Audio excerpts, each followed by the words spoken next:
I thought I'd like to go into the other presents that I set to give out for the holidays. Now, we have the Cardinal Fire, or Capricorn, 63 through 68. We have the Fixed Air, or Scorpio, 51 through 56. And 21 through 26 on this other painting.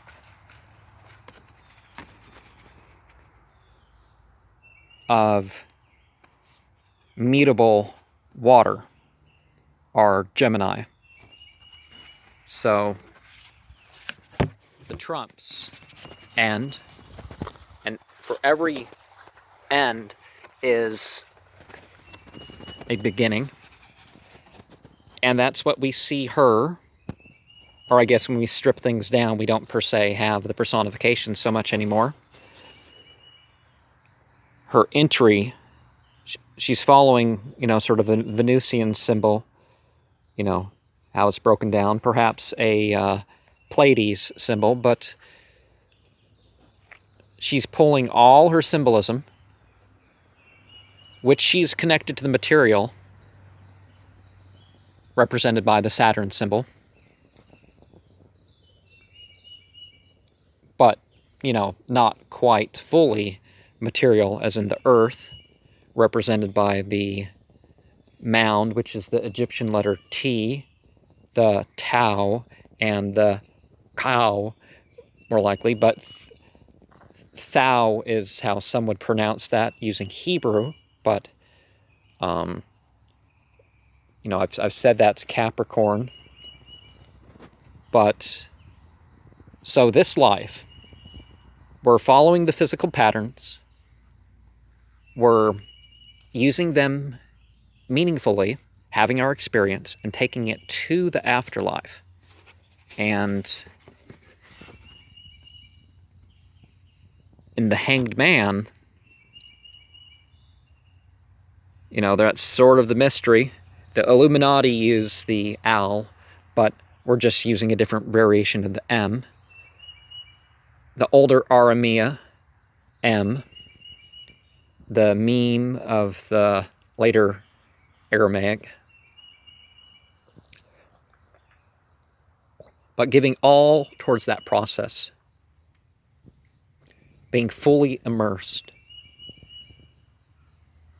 Bringing something forth from those mysteries.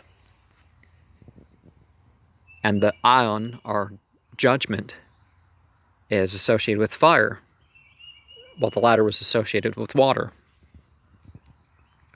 And we see the symbols for that. And male, female, child. We were clay beings. We incarnated. And after the judgment, the final call, as it said. Although for some reason, 4 times before a significant Yellowstone earthquake, I've heard a trumpet, so...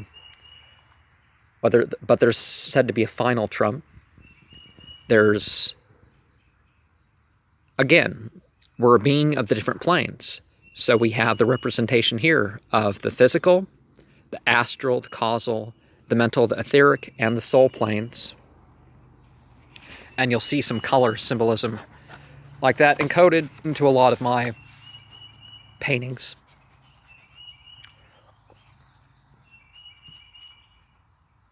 So it's something, it's what we really are is how we're going to be placed in the afterlife. That's the main point. Pollen's really thick. So one has seen me in my red cowl. So the rod and the staff symbolism, the air and the fire, but the emperor is that corner. Now sorry about that. Now the emperor refers itself to a particular creed and recites a particular creed. But that word there goes beyond that.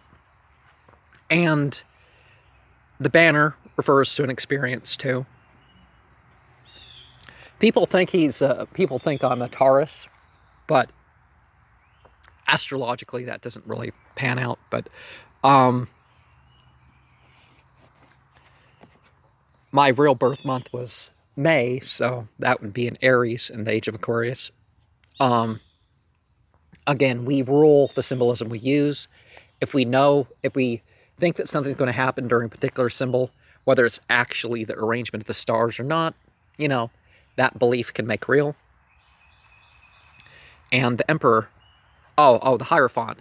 So there's a Hierophant. You see me in my robe, leading services, magical tools, saying words. I don't trust the tools. I trust my own effort. And I'm connecting to a vast material world, having experiences that relate to the other. Now, whether the Emperor is the He or the Thade, relating to its gesture, causing another twist in the zodiac. Aries and Aquarius, and on the other side, Libra and Leo.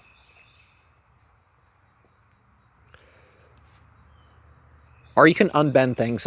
I've like to see a full. I can't think of a tarot deck that fully unbends it and turns the zodiac into just one big old circle again.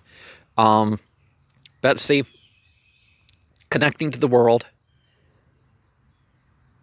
focusing on the wild, so you don't really see the tamed symbol so much. The ram is a very wild sort of thing, but you do see an intellectual connection to the world. And, okay, the next in the sequence of the year, I've simplified this. We're again relating to working on different levels. We have the three-horsed self, and we're not the horses, we're using the self. So the Chariot card. And the Chariot is, we're souls going on and passing on, ascending into the next world. And the strength. And through strength, beauty comes forth. The beasts are not against us, although we're using the letter L here. So that lion is the letter L again. Some would say it's a Ra. And, I should have said first, the lovers and also the brothers. So they're willing to face the persecution together. The beasts come upon them, so the beast, you break free when you realize you're the soul, not the body or the mind or that sort of thing, or your emotions or what you do, or, and you become a spiritual figure. You're a priest or priestess, and then you move on there, and then you rule your existence. But the priest or priestess, of course, what are the means there? Your experience and the teachings that have been left behind, and of course the wider physical world. And that brings you into even in your wildness, even whether you're tamed and using your mind, you're in the position that you should be. And